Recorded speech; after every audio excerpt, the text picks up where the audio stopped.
Bonjour à tous. Aujourd'hui, on va parler un petit peu d'archéographie avec la lettre A. Ce A, comme on peut le remarquer avec l'alphabet proto-sinaïtique, est le Aleph ou Alep, c'est-à-dire le bœuf, le taureau. Le taureau symbolise la force créatrice, ce qui va faire grandir, ce qui va faire naître, faire gonfler. D'ailleurs, on utilise bien un bœuf pour tirer une charrue. Ce signe qu'on voit, le Aleph, symbolise encore actuellement le taureau en astrologie. On retrouve ça dans l'hindouisme, dans la mythologie égyptienne. Bref, ce taureau symbolise la force fertilisante. Et c'est l'un des symboles que l'on va retrouver dans les textes bibliques.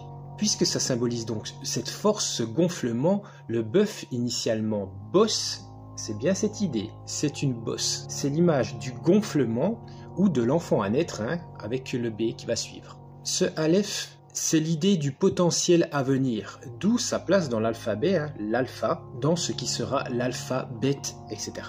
On a donc une bosse ou box, et d'ailleurs on appelle bœuf beef en anglais ou ox encore. Vous le voyez si on s'en tient à la racine ox, c'est-à-dire si l'on retire le B. Ce qui nous montre que bœuf et voix sont en réalité similaires. On a idéalement boss, vos ou box, vox. Et pourquoi? Parce que le bœuf tire son nom de sa voix puissante, c'est-à-dire la force qui est extériorisée pour être par la suite intériorisée, c'est-à-dire par le récepteur. Et comment passe-t-on de boss à vos ou de box à vos? Eh bien, c'est parce que le B et le V sont permutables. C'est ce qu'on appelle le bétacisme, le fait de permuter ces deux lettres. Et on va retrouver ça par la suite avec plusieurs changements phonétiques B-V. Diable, devil ou diavolo. Travail, trabalho. Savoir, sapere. Avocat, avocado, etc., etc. On voit bien cette idée de boss, c'est-à-dire ce qui recouvre, ou de box, et on peut remarquer que ça fonctionne également avec la vache ou la bâche. En somme, on crée une bulle, une boule, et boule, c'est également le taureau en anglais. Ce qui fait qu'on va retrouver ce lien bœuf, box, boc, bocal ou boca, la bouche. Pourquoi? Parce qu'avec ce bouche ou buccal, on va retrouver cette idée de gonflement à l'intérieur. Et voici certainement la raison de l'interjection bof. Quand on fait bof, on voit les joues qui se gonflent avec la force et qui relâchent.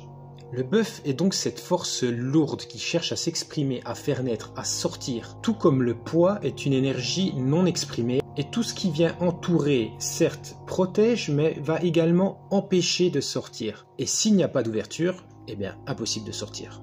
On remarque à nouveau ça avec le souffle de vie, le souffle s'il reste dans la bouche, eh bien c'est bouché, comme son nom l'indique, bouche. Donc c'est mort, il n'y a pas de vie à naître. Et il faut bien ouverture pour qu'il y ait création. L'ouverture d'esprit passe par l'ouverture de la bouche et finit par transiter par l'ouverture des oreilles.